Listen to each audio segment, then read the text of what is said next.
Many believe life as we know it has changed irrevocably, and that in this seismic shift lies an opportunity to turn things around, improve our world, and make life better for the majority, especially in poor countries. It is time to reboot Nigeria. This is Pivotal.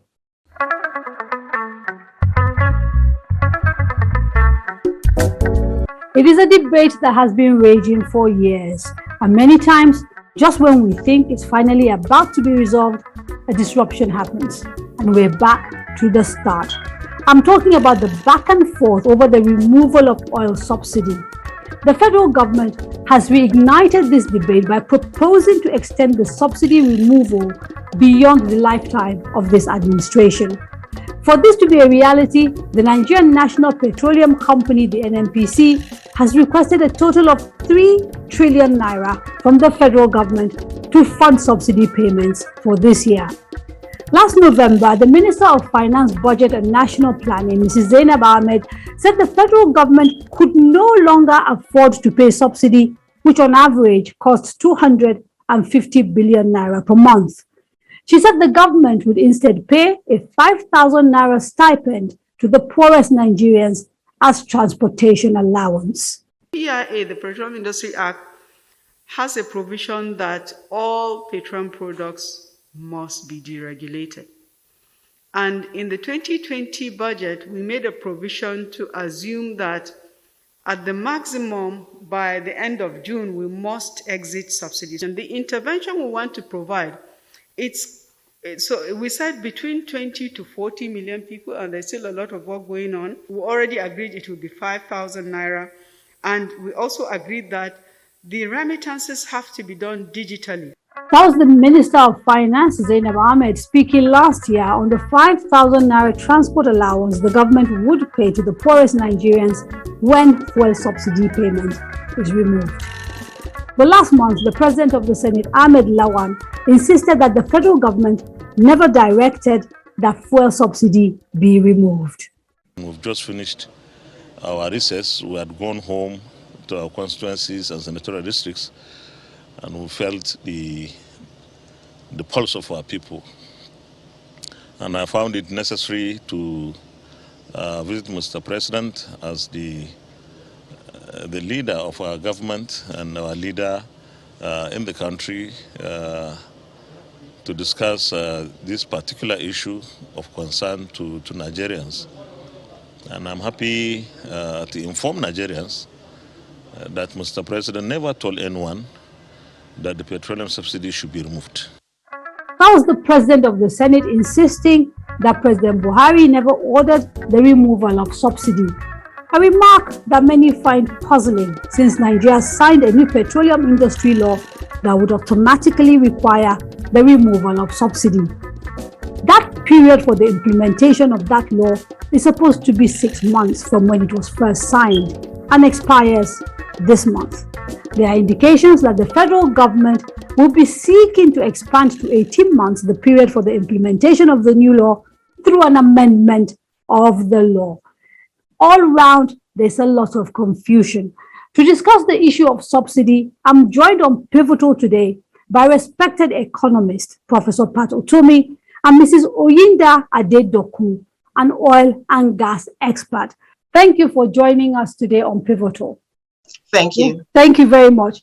Let me start with you, Professor Pat Otomi. Even for someone who is sort of in the business of news and whose job it is to sort of find out what is going on and to report it, I am a little bit confused about what is going on regarding petroleum subsidy. And especially in light of the fact that we have a new law that says we should deregulate the petroleum sector as a whole. what is your understanding of the situation as far as petroleum subsidy is concerned? Well, thank you so very much, Kadaria. First of all, the usage in the industry is confusing. Is there a subsidy? Is there no subsidy? What is the subsidy coming from? Responsible for all of this is the fact that we have not decided how to run our economy. Is this a market-driven, a market economy? Is this a dirigist state in which controls determine everything? On top of all of this is almighty corruption. Let's be honest. The layers of graft in the system are such that if we were to be honest to ourselves and say, let's forget politics and have a very proper conversation, we can begin to put away some of what has played around. Today, if you go to the United States of America, you'll find that the big supermarkets like Costco are now the big oil retailers because they have a location where people are already coming to buy things. So they put a pump by the side of their supermarket and retail some low margin petrol. Now, before the Costco's of this world got into it, what happened was that the Mobiles, the Totals, and so on and so forth, found ways of selling things. So you have Minimax, you have Bonjour for Total. In this, because they make their money from those things after you've been, because of the need for petrol, made to enter their forecourt. Yeah, okay. So, but in Nigeria, marketers seem to make a lot of money, and we will get into the details of the why and the how shortly. But before we do, I'd like to bring in our oil and gas expert, Ms. Oyinda Adedoku. And I'd like you to sort of start from the sort of first point that Professor Patotomi made, which is that we appear to be confused about the sort of economy we seem to run. He says that, but if we go by the fact that the government, by passing the PIB, appears to be saying we are deregulating, we want the market to determine what is going on, that question has been answered. And yet we seem to be retrogressing, even though we've got something now in law. What are your thoughts regarding what is going on? Well, it's a very sorry situation we find ourselves in as a country today. I mean, the mere fact that the petroleum industry bill was passed and now we have an act already has put paid to that argument. It has put paid to that argument. We have an act that should be implemented. It took us 2 decades to pass this act, and it takes us less than 6 months to start amending on subsidies. That already sends a wrong signal. And if the Senate president should say that the president did not authorize, the president signed the bill, and that is why it is an act. So is he saying that the president did not know what was in what he signed? I mean, this already are things that send a wrong message across, and they are not good for the industry. I mean, for us as a nation and for industry players, it doesn't send the right message for us at all. And these are the things we should be wary about. How is it possible that a few people are able to decide whether or not subsidies should stay or should go? Even if we were an economy that was liberal and allowed things to go, why would we allow this? We are using debt to pay subsidies. At the last public speech by NNPC, the GMD said very clearly that NNPC could no longer afford this, and that we're going to start charging the Federation. Are we going to continue with this? Is this what we can actually continue with? Is fuel subsidy the best way to go about even helping people or lifting the poor people out of anything? I mean, analyses abound on the fact that subsidies are for the rich, and analyses also abound on the fact that it's also feeding a few people. I mean, it's not feeding the nation. Kerosene has been liberalized ages ago if we're talking about the poor. So what are we talking about? Diesel has been liberalized ages ago. Why are we still bent on this fuel subsidy matter? There are some who basically look at the obvious confusion in the government position and are clear that it has nothing to do with a lack of understanding on the part of government as to what is going on or even mistakes, but is a deliberate policy to ensure that the removal of subsidy does not have any impact on their, basically on the fortunes of those who are seeking elective office in 2023. Professor Otumi, to what extent do you think analysts who say this are correct, that this is purely driven by politics, and that's why we see these contradictions when it comes to the issue of subsidy? It's plain politics, plain, simple politics at two levels. It's politics at the level of those who control the system wanting to use this funny game to generate money for their elections. It's politics at the level of people not wanting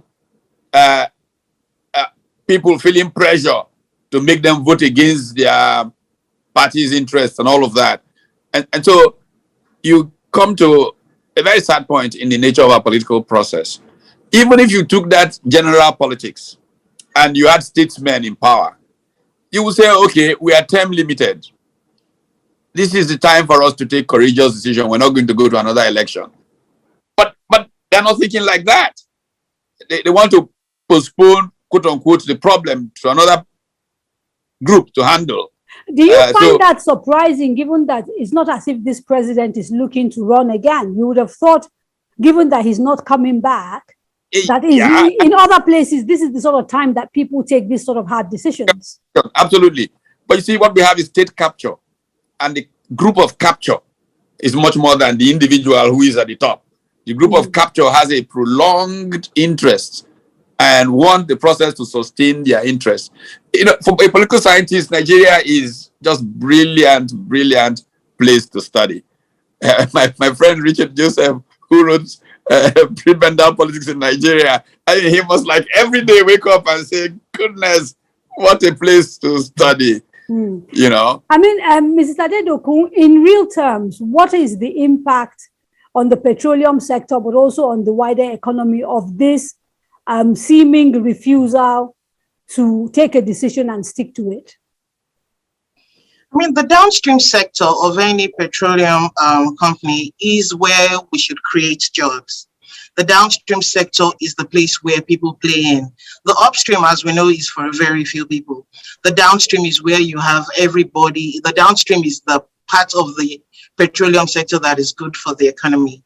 And I think for the sake of lay people who sort of don't understand that sector well, the downstream is essentially the bit that doesn't deal with exploration, but the rest of the value chain. Whereas when we talk about the upstream, we're talking about production and actually exploration of petrol. I think it's important for those listening who don't understand that we clarify that. Yes.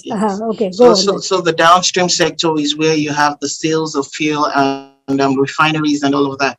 And this is where we are able. This is the part of the petroleum sector that is supposed to generate some bits to the economy and contribute to the economy.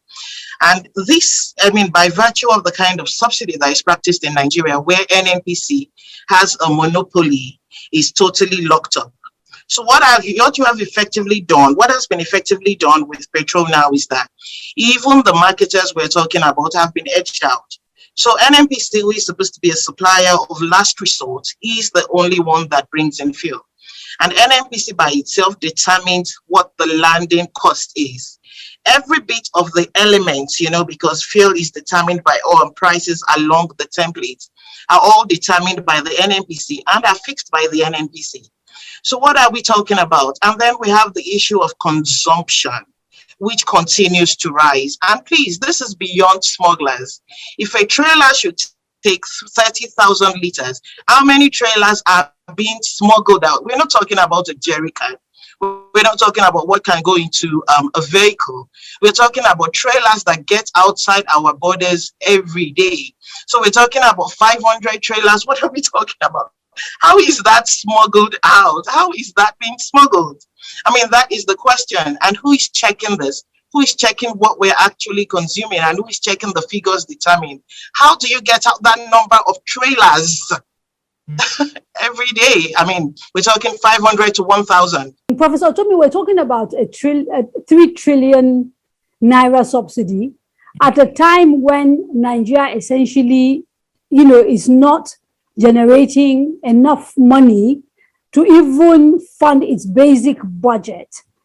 What is the impact of this subsidy payment on the wider Nigerian economy outside what our oil and gas expert has described in terms of the sector itself? Yes. Well, if you really want to consider it completely, this is economic management disaster. First of all, to continue the so-called subsidy, they're going to need to borrow a lot of money. So they're borrowing to pay this so-called subsidy when the budget can't even run anything. We're not generating enough revenues, clearly. We've just come out of an economic downturn. Oil prices are going up now, thankfully, but not so thankfully, because I don't think it helps us much when we get those reliefs. But we're not generating enough money, so we're borrowing money that the next generation will pay for. We're slowing down investment that can go into certain areas because the policy regime that allows you to do this subsidy chases out possible investors who can actually create the conditions that will produce the fuel that will let you get out of this kind of situation because the pricing model is not right. But all of these things come because the political actors want to game the system. We have to take a short break. When we come back, we continue with the conversation on the issue of how we can honestly and systematically engage if there is political will and sincerity. You are watching Pivotal. Don't go away.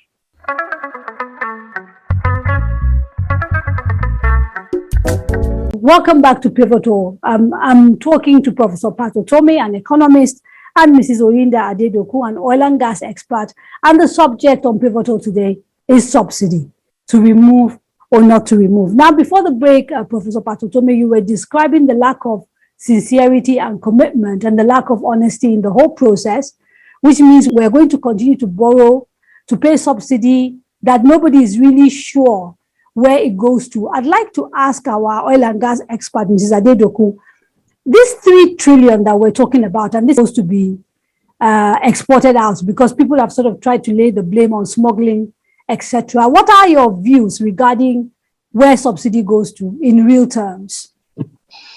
Well, I think most of it goes into this smuggling in quotes. In addition to that, it feeds a lot of What do you mean smuggling in quotes? I think you need to explain that.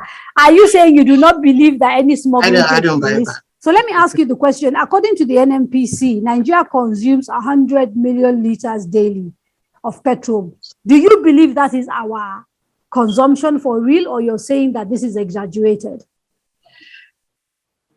I don't think it's correct. I think it is exaggerated. At the time, I mean, we have quotations from even the NNPC to dispute this. At the time when the borders were locked, the NNPC GMD himself came out to say that consumption had reduced. And at that time, he said consumptions had reduced. I don't remember exactly, but I think to about 40 million liters. And this is barely a year or two ago. So how has our consumption doubled between that time and now? You know, this is, I mean, the economy does not even show that kind of increase. Have we bought more cars? Are we fueling more generators? What exactly is working? So this is where I question that quantity. And also, even in terms of the argument of smuggling, it is difficult for me to understand how we have so much being smuggled out, so many big trailers. These are not things I can put in my pocket. They are big size. How are they being smuggled out of the country? So that is where I think most of it is going. Professor Pat Otomi, at the start of this administration, and I think there were a few people that were a bit hopeful that some corruption would be interrupted. I mean, I, as a reporter, have been to Kirikiri to sit down and talk to at least 2 people that are in there because they've been convicted of crimes around subsidy, either claiming more than they landed or making claims on things that were not landed at all or products that were not landed at all. And this gave people a little bit of hope. And then we've now had a new law. I mean, the PIB, 20 years in the making, finally signed. And people thought, okay, finally, Nigeria's petroleum sector is about, to get the facelift and the regulations and the, to be run properly the way it deserves to be. And here we are again, if you like, almost back to square one. What is it about this country that makes it impossible for us to do what appears to be the right thing, in your view? I think we should be very frank with ourselves and recognize the need to build elite consensus on what Nigeria really should be. We know these things are scams, and the scams start from people in positions of authority. We know it's not rocket science. We know if everybody can just agree that these things will hurt our children badly, now we need to work to earn an income. We build a country of people who have private jets, fancy cars everywhere without working. That's what the problem is. These people want to maintain those lifestyles from income they don't produce. If people are rich, you will see the jobs that have been created out of the wealth process that made them rich. And ordinary people will be happier, they will have better jobs. But these people are not rich because they produce. They just pillage the system. And we have continued to accept this. It is not acceptable. Let me ask our expert. We have the Dangote refinery that is expected to come on stream in the third quarter of this year. And I think the capacity is supposed to be something like 650,000 liters that it will be producing. Do you think this would help in bringing an end to the subsidy debate and force us to cancel the payment of subsidy? Or what sort of impact would this refinery have in your view? The Dangote refinery is always a great idea. And I mean, at the end of the day, it's going to create jobs and all of that. But then again, Dangote is not Nigeria. He's a businessman. He's there to create business for himself and to make profits. So, and Nigeria or NNPC is going to buy the PMS from him. So even if we bought from him and we decided to import the additional quantity that we need, it is not our savior at all. If we've agreed that what we consume is exaggerated, is it not possible that the Dangote refinery will actually be able to produce the amount that in reality we need, and therefore we can do away with import? Or are you saying, no, that's not the case? No, I don't think so. I don't think, well, I agree that, yes, I said our consumption is exaggerated. But remember that Dangote refinery is not going into the market. So it's just, the only replacement is that instead of buying it abroad, you're going to buy it from Dangote's refinery right here in Nigeria. And in addition to Dangote, presumably in Naira. You laugh as if you're not sure. I don't think so. I don't think so. You think a refinery in Nigeria will sell petrol in dollars? The NPA, a government agency in Nigeria, charges NNPC in dollars. Why will Dangote, operating in oil and gas that is domiciled in dollars, sell to you in Naira? He's a businessman. Are you hopeful at all about some of the benefits that the PIB was supposed to bring to the sector? Are you hopeful at all that we can go back to sort of that conversation in which we are undertaking reform? Or are you totally convinced that status quo will remain the same and we're going to continue to see value eroded steadily in that sector, particularly as Nigeria now competes with other African countries as, a petroleum producer? I just keep hoping for the best, and I keep hoping that the gains we made, the expenses, the efforts of passing the PIA will not be wasted. And hopefully we can get some more confidence and faith in the international community, even back in our petroleum sector.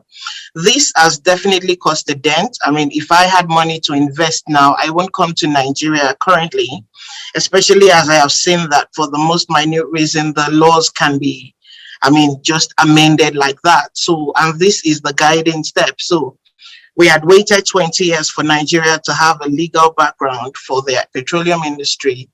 And now it happens, and in 6 months, we're talking about amendments. For me, that's not a good sign.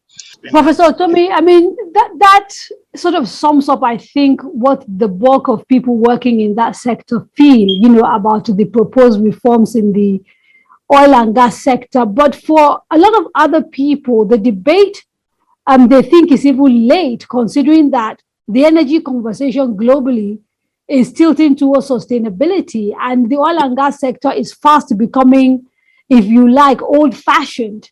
And yet we can't even get our act together with this particular product, which increasingly the rest of the world is turning its back on. What are your thoughts, final thoughts, on what is going on and how we can salvage what is going on? Well, you're so right. I keep giving the example of Total writing down its crude oil reserve, its crude oil assets in Canada to zero. Whatever can help us produce more and therefore improve the lives of everybody is what's good for Nigeria. Not short-term convenience of political actors, not what will make for a few people to be able to buy more private jets. Let's get our values right, and everybody, the small guy, the big guy, will all eventually thrive. Right now, we're not thinking about the people. That's the problem with policymaking in Nigeria. Professor Pato Tommy and Mrs. Oyinda Adedoku, thank you so much for joining me on Pivotal. Thank you. And that's it for this edition. Join me again next month when we'll be discussing another big issue in Nigeria. Have a wonderful evening.